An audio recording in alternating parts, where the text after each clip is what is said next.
Hello guys, welcome to the new videos. Guys, यो भिडियोमा आज हामीले एउटा नयाँ टपिकको बारेमा डिस्कस गर्छौँ। यो टपिकको नेम छ factors affecting liquid pressure. Okay. So what are the factors that affect the liquid pressures. हामीले जुन लिक्विड प्रेसर्स पढेका छौँ त्यो लिक्विड प्रेसर्सलाई कुन कुन फ्याक्टरले इफेक्ट गर्छ है, त्यो हामीले यहाँनिर पढ्छौँ। त्यसको लागि यो पढ्नको लागि पहिला हामीले हेर्ने, first of all we have to see the formula of pressures, that is the formula of liquid pressures. Okay. So हामीलाई थाहा छ लिक्विड प्रेसरको फर्मुला के हुन्छ, यो हुन्छ P is equal to h d र जी। अनि यही फर्मुलाको बेसिसमा हामीले यसको जुन एफेक्टिङ फ्याक्टर छ त्यो हामीले लेख्न सक्छौँ। ठिक छ। त फर्स्ट अफ अल जुन फ्याक्टर छ यो छ यसको डेप्थ और हाइट। के छ? डेप्थ और हाइट। ठिक छ।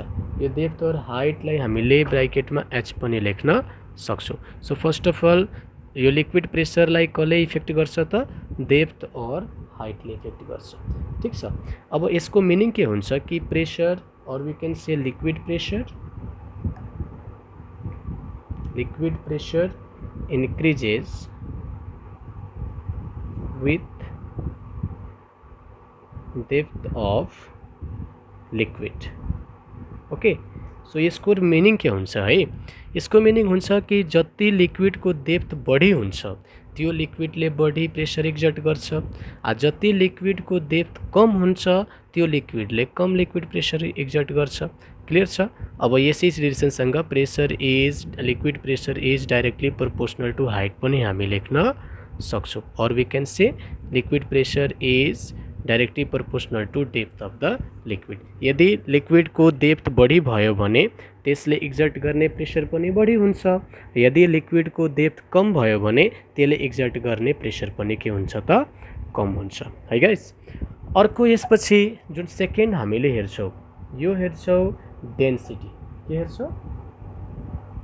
Density of liquid. यसलाई हामीले डीले भन्छौँ। केले इन्डिकेसन्स गर्छौँ त? डीले। ठिक छ। अब यसको मिनिङ के हुन्छ हेर, यसमा पनि हुन्छ कि liquid pressure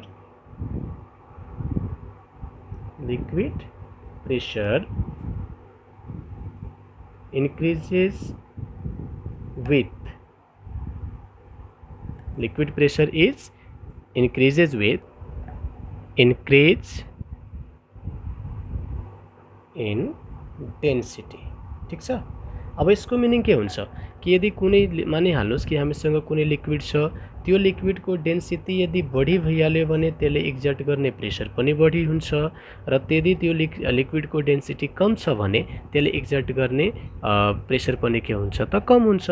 we can also right, यदि यसलाई हामीले यसरी पनि लेख्न सक्छौँ कि liquid pressure is directly proportional to the density of the liquid। okay, density of the liquid। लिक्विडको डेन्सिटीसँग त्यो लिक्विडले प्रेसर एक्जर्ट गर्ने प्रेसरको रिलेसन्स कस्तो हुन्छ त? डाइरेक्टली हुन्छ।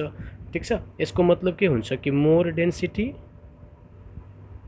भनेको meaning more density of liquid increases more pressures और we can say more pressure है guys. भन्नुको मिनिङ यदि डेन्सिटी लिक्विडको बढी भयो भने त्यसले एक्जर्ट गर्ने प्रेसर पनि के हुन्छ त? बढी हुन्छ। ठिक छ।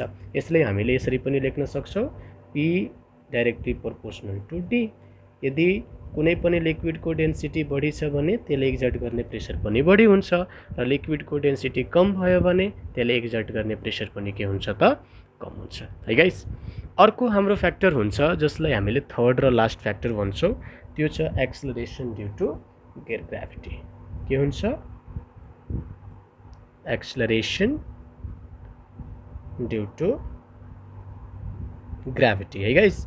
अब यसको मिनिङ पनि सेम, यदि लिक्विडले एक्जर्ट गर्ने प्रेसर्स यदि एक्सेलरेसन ड्यू टु ग्राभिटीसँग इफेक्टेड छ भने एक्सेलरेसन ड्यू टु ग्राभिटी जुन प्लेसेसको बढी हुन्छ त्यहाँको लिक्विडले एक्जर्ट गर्ने प्रेसर पनि के हुन्छ बढी हुन्छ र एक्सेलरेसन ड्यू टु ग्राभिटी कम भएको प्लेसेसमा लिक्विडले एक्जर्ट गर्ने प्रेसर पनि के हुन्छ त कम हुन्छ. Okay guys, so also we can write liquid pressure, liquid pressures is directly proportional to the acceleration due to gravity. Okay, also we can write P is equal to G. यदि G को value बढी भयो भने त्यो लिक्विडले exert गर्ने pressure पनि के हुन्छ बढी हुन्छ र जी को भ्यालु कम भयो भने लिक्विडले एक्जर्ट गर्ने प्रेसर पनि के हुन्छ त कम हुन्छ है गाइस. सो यो छ हाम्रो रिलेसन्स के को. हामी यसलाई सर्टमा लेख्यो भने हामीले यसरी लेख्न सक्छौँ P प्रोपोर्सनल टु H भनेको प्रेसरको रिलेसन डेप्थ हाइट लिक्विडको डेप्थसँग डाइरेक्टली हुन्छ. बढी डेप्थ भयो भने लिक्विड प्रेसर पनि बढी. Pressure is directly proportional to density, density जुन लिक्विडको बढी हुन्छ त्यसले एक्जर्ट गर्ने प्रेसर पनि बढी हुन्छ र pressure is directly proportional to g पनि हुन्छ है.